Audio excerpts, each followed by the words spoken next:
Olá pessoal, tudo bom? Eu me chamo William Senra e nesse momento a gente vai estar expondo um estudo, sobre a vida de Martinho Lutero e a Reforma Protestante, ok? Primeiramente nós vamos falar sobre o contexto da sociedade daquela época, iniciando sob o ponto de vista político, certo?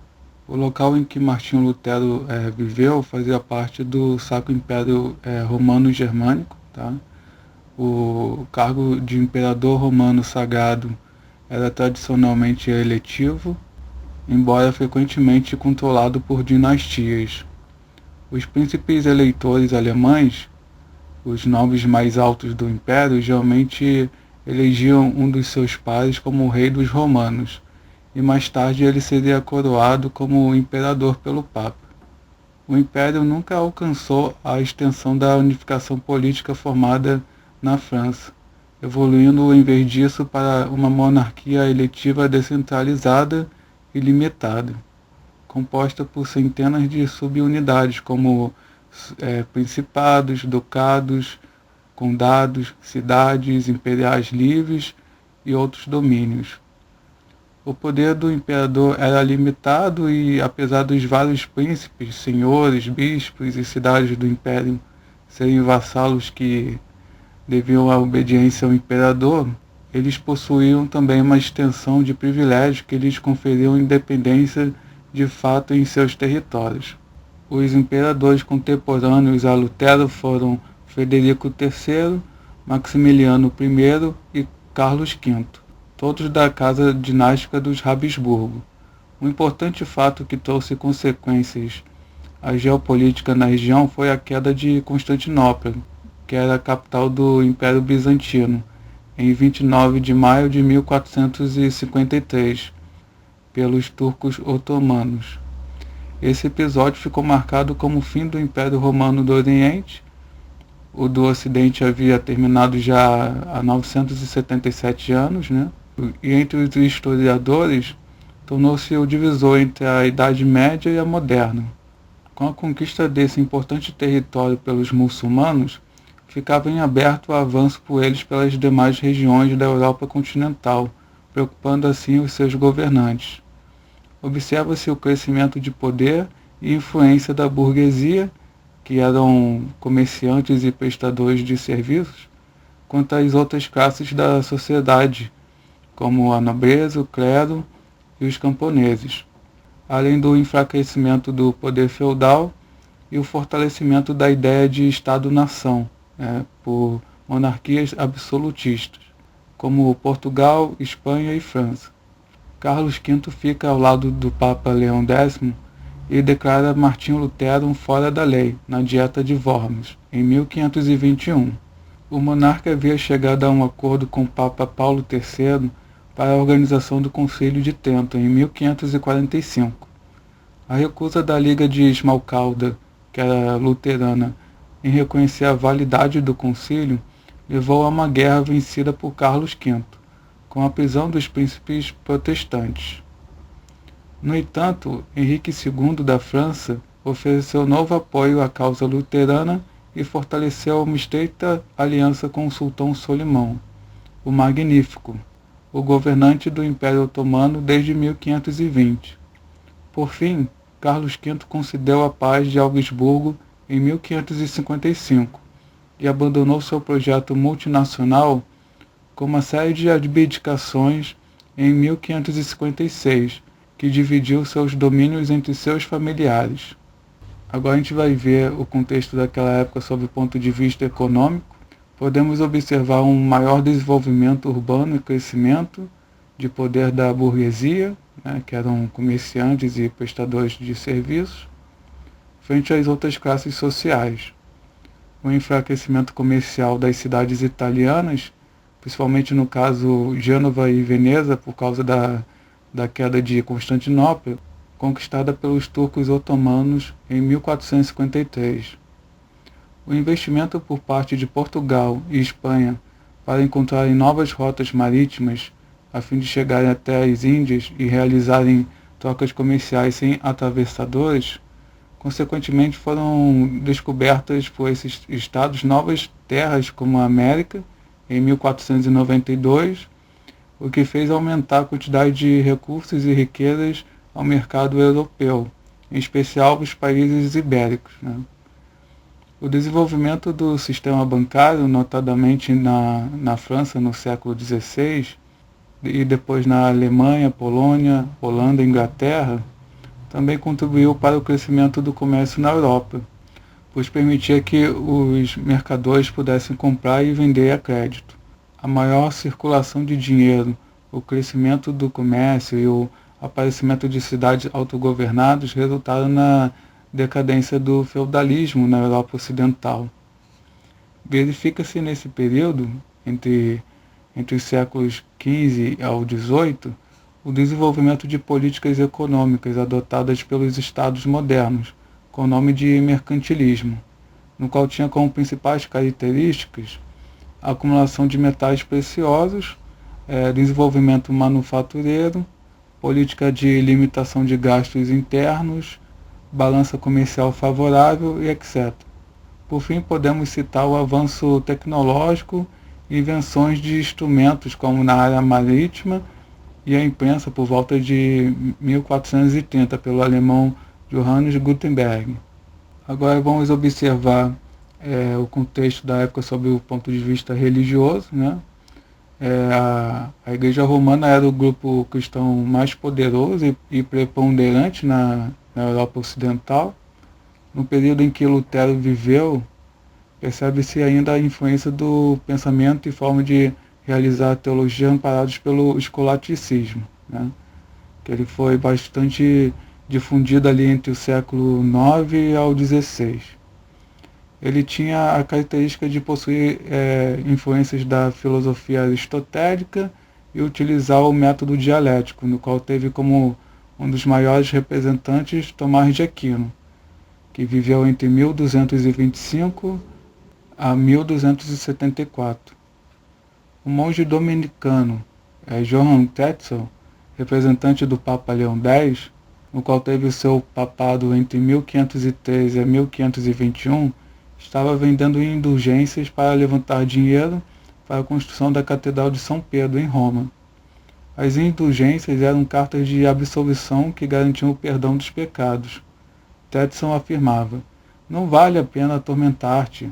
Podes resgatar teus pecados com dinheiro. Pagando, pode escapar dos sofrimentos do purgatório e aliviar os dos outros." E tudo embalado pelo cântico: "Na hora em que a moeda no cofre cai, uma alma do purgatório sai." O príncipe eleitor da Saxônia, Frederico III, que viveu entre 1463 a 1525, oferecia em certas datas ao seu povo que venerasse sua preciosa coleção de relíquias. Ao todo eram 17.443 relíquias, que incluíam, por exemplo, um dente de Jerônimo, 4 partes do corpo de João Crisóstomo, 4 fios de cabelo da Virgem Maria, um retalho das fraldas de Jesus, um cabelo de sua barba, um prego de sua cruz, entre outros, cuja veneração valia para os fiéis cerca de 127.779 anos de indulgências. Essas práticas ocorriam não só nessa região, mas em outras, inclusive na própria cidade de Roma, sede do romanismo, no qual o próprio Lutero presenciou, além da imoralidade e práticas em desacordo com as escrituras praticadas pelos clérigos da mesma instituição. Agora a gente vai começar a falar sobre a vida de Martinho Lutero, né? Vamos falar aqui primeiro alguns dados sobre ele. Então, Martinho Lutero, né, ou Martin Luther, seu nascimento foi em 10 de novembro de 1483, na atual Alemanha, na vila de Eusleben, na Saxônia, pertencente ao Sacro Império Romano Germânico. Seu pai, Hans Luther, era minerador de prata e sua mãe se chamava Margaret Lindemann. Ele teve outros irmãos e irmãs. Casou-se com Catarina von Bora. Eles se casaram em 1525 até o restante da vida de Lutero, até 1546. Eles tiveram 6 filhos. Lutero morreu em 18 de fevereiro de 1546 na cidade de Eisleben, sua cidade natal. Agora a gente também vai falar sobre o percurso de Lutero, né? A sua vida. Então ele nasceu, né, em 1483 na vila de Eisleben, na Saxônia. Em 1484 sua família se mudou para Marsfeld, na Turíngia, que hoje em dia seria a atual Alemanha, né? Com 14 anos, foi enviado para estudar latim, primeiro em Marsfeld, depois em Magdeburg, com os irmãos da vida comum, e ali se iniciou na piedade pessoal. Foi nessa escola que Lutero viu pela primeira vez uma Bíblia. Ele ficou pouco tempo na ordem, pois uma enfermidade o obrigou a voltar para casa. Quando Lutero tinha 18 anos, em 1501, seu pai, desejando torná-lo um jurista, o enviou para a Universidade de Erfurt. Além dos conhecimentos sobre gramática, lógica, metafísica e música, ele também se interessou pela teologia escolástica de Guilherme de Ockham e Gabriel Biel. Em 1502, recebeu o grau de bacharel em artes e em fevereiro de 1505 recebeu o título de mestre. No mesmo ano, ingressou no curso de Direito. Nesse período, ele encontrava-se dominado pelo pavor da ira de Deus e de seu juízo, e em constante perturbação espiritual.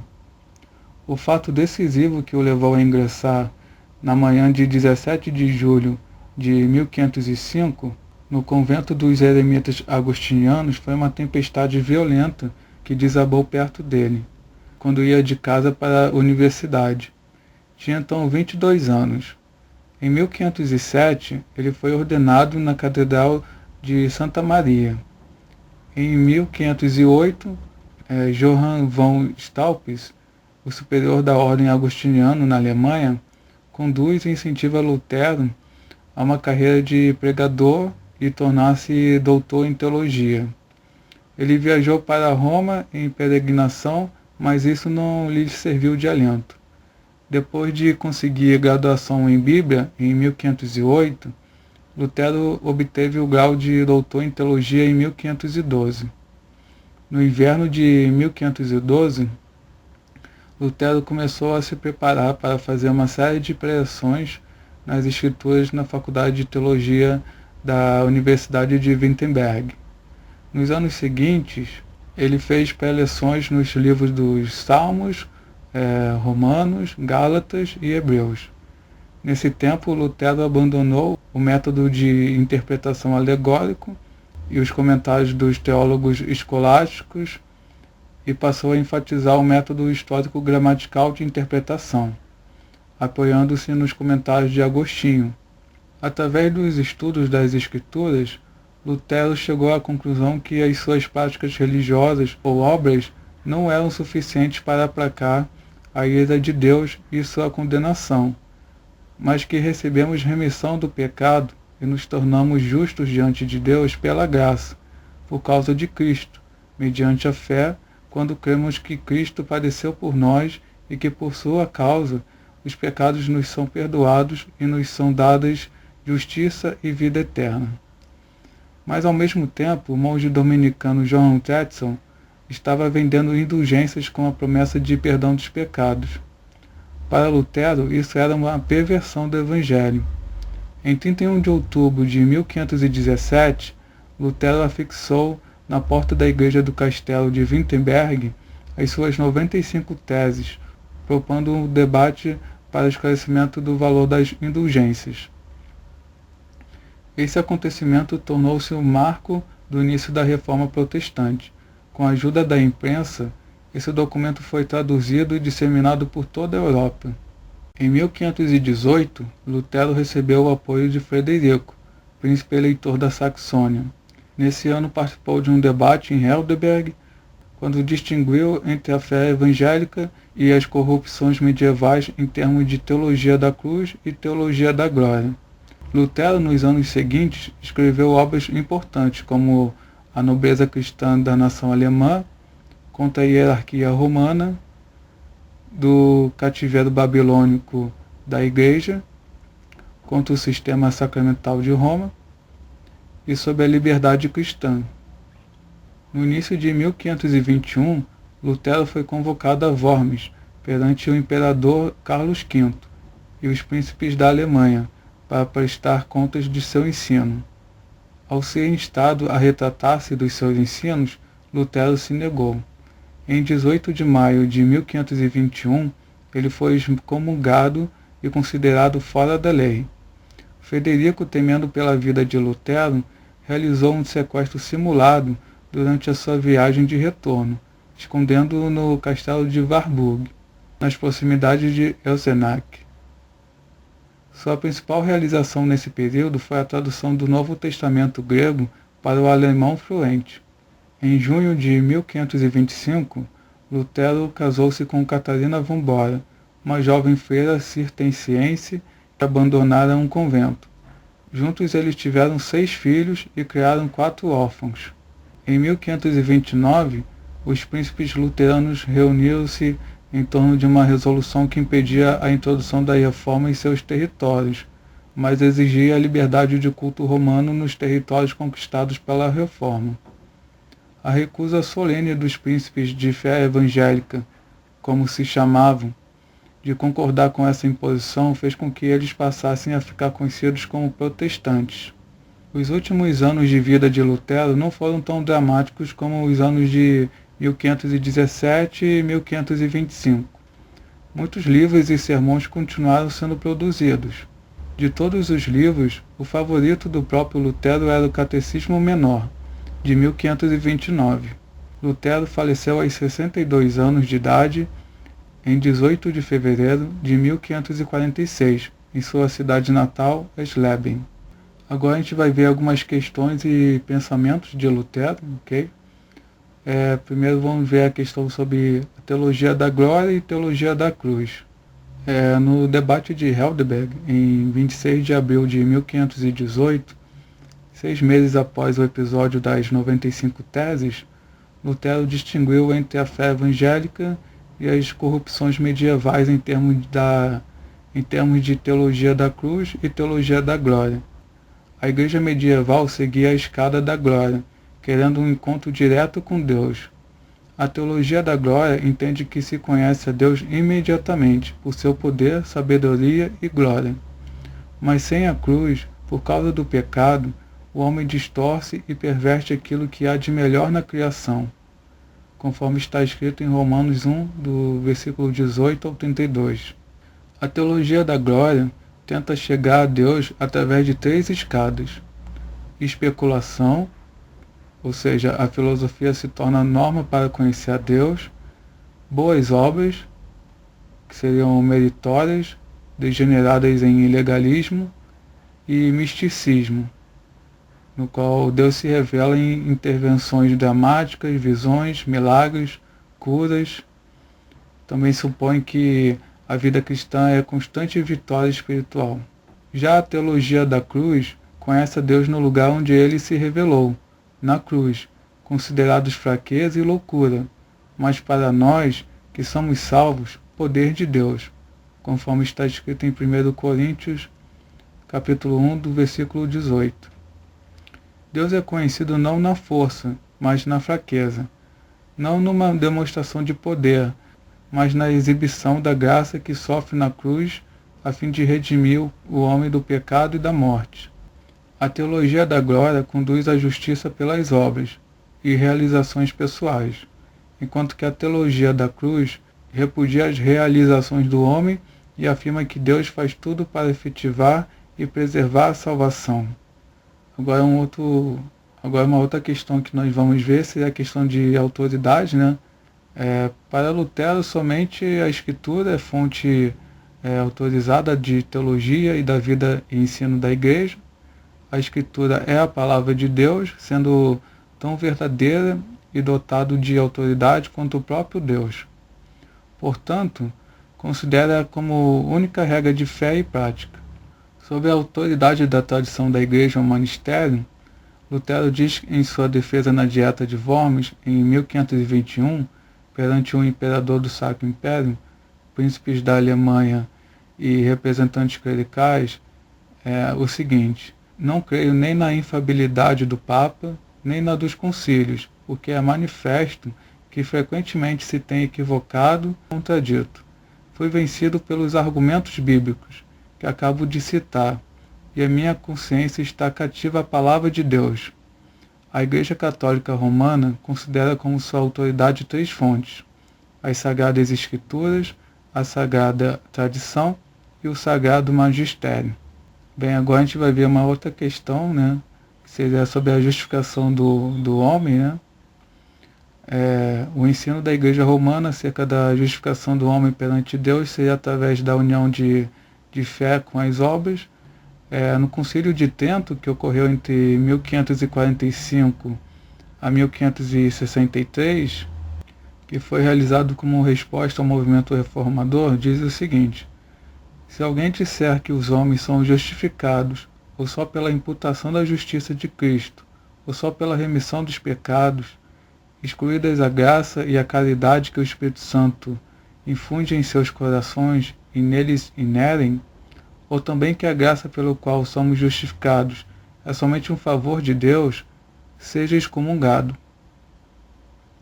No entanto, o entendimento luterano era que o homem somente é justificado por graça, mediante a fé no único sacrifício de Jesus na cruz, pois o homem no estado de queda não consegue viver em conformidade com a lei de Deus, ou seja, as suas obras estão sempre manchadas pelo pecado. Eles ressaltam as passagens bíblicas em Romanos 1, versículo 17, e de Efésios capítulo 2, do versículo 8 ao 10. Em seu comentário à carta aos Gálatas, em 1535, Lutero diz o seguinte: assim somos libertos do pecado e justificados, e a vida eterna nos é concedida, não por méritos e obras, mas pela fé, por meio da qual tomamos posse de Cristo. Existiu também uma outra controvérsia também, né, entre Erasmo de Roterdã e Lutero. Né. Em 1529, Erasmo entrou em debate com Lutero sobre o livre-arbítrio, escrevendo um tratado sobre o tema. Erasmo entendia que a salvação como resultado da graça de Deus, mas agindo em cooperação com a vontade humana, né? Então seria um sinergismo, né? Lutero respondeu com um texto chamado Da Vontade Cativa, e ele teria dito para Erasmo, né? Apenas você, ele disse, atacou a questão verdadeira, isto é, a questão inicial. Apenas você percebeu o eixo ao redor do qual tudo gira e apontou para o alvo vital. Ele afirmou que depois da queda, a humanidade está incapacitada de optar pelo bem, confessando que a salvação é totalmente dependente da livre graça de Deus, ou seja, ele defendia o monergismo. Martinho Lutero também entrou em debate com outro reformador, chamado Zwinglio, né? Os dois reformadores divergiam quanto à doutrina sobre a ceia do Senhor.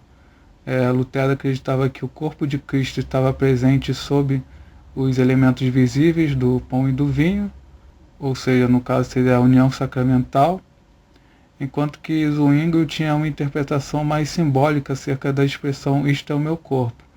Ele acreditava que o corpo de Cristo estava à destra de Deus e não nos elementos do pão e do vinho, enfatizando o aspecto memorial do sacrifício de Jesus na cruz. Os dois, durante a década de 20, escreveram diversos textos expondo e contrapondo as posições de seus contrários. Em 1529, na cidade de Marburg, na atual Alemanha, os grupos liderados por Zwinglio e Lutero encontram-se para tentarem entrar num acordo. Porém, apesar de concordarem em vários pontos da doutrina cristã, continuam a não concordar acerca da localização de Jesus no momento da ceia. Isso faz com que os dois grupos não tenham uma proximidade mais estreita ou união e seguem os seus caminhos separados.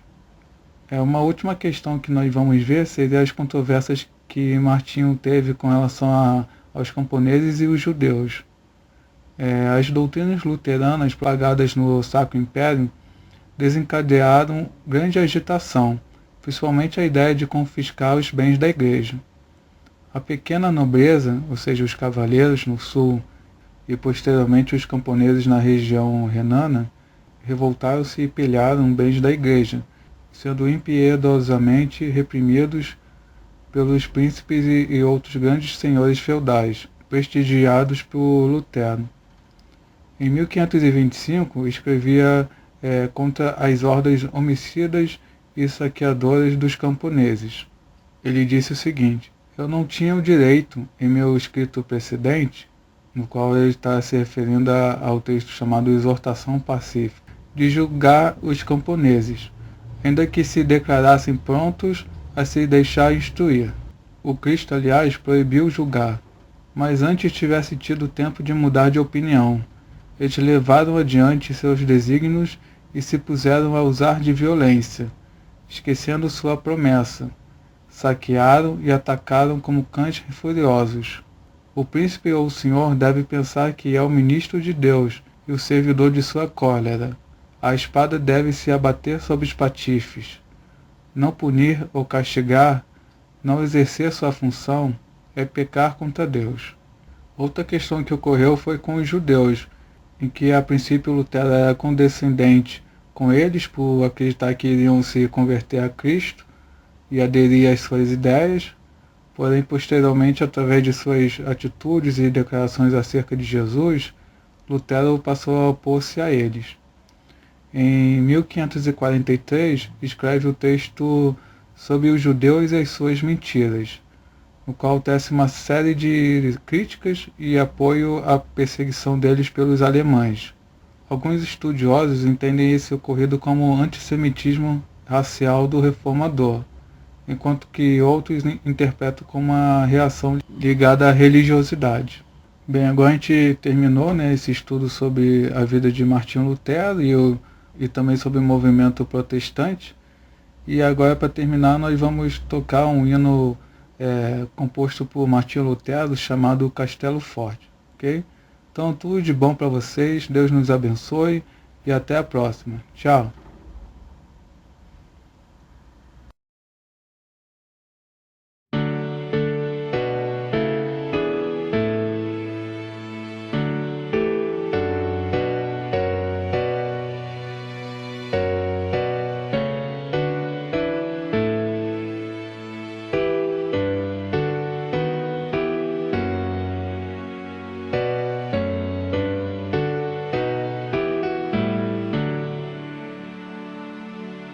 Castelo forte é nosso Deus, espada e bom escudo.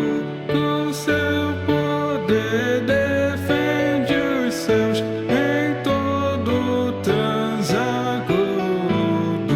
Com fúria pertinaz, persegue Satanás. Com mais forte é o Deus fiel, igual não há na terra. A força do homem nada faz, sozinho está perdido, mas nosso Deus socorro traz em seu Filho escolhido. Sabes quem é Jesus, o que venceu na cruz, Senhor dos altos céus, e sendo o próprio Deus, triunfa na batalha. Se nos quisessem devorar, demônios não contados não nos iriam derrotar, nem ver-nos assustados. O príncipe do mal, com seu plano infernal, já condenou está vencido, cairá por uma só palavra de Deus. O Verbo ficará, sabemos com certeza, e nada nos assustará, com Cristo por defesa. Se temos de perder família, bens, prazer, se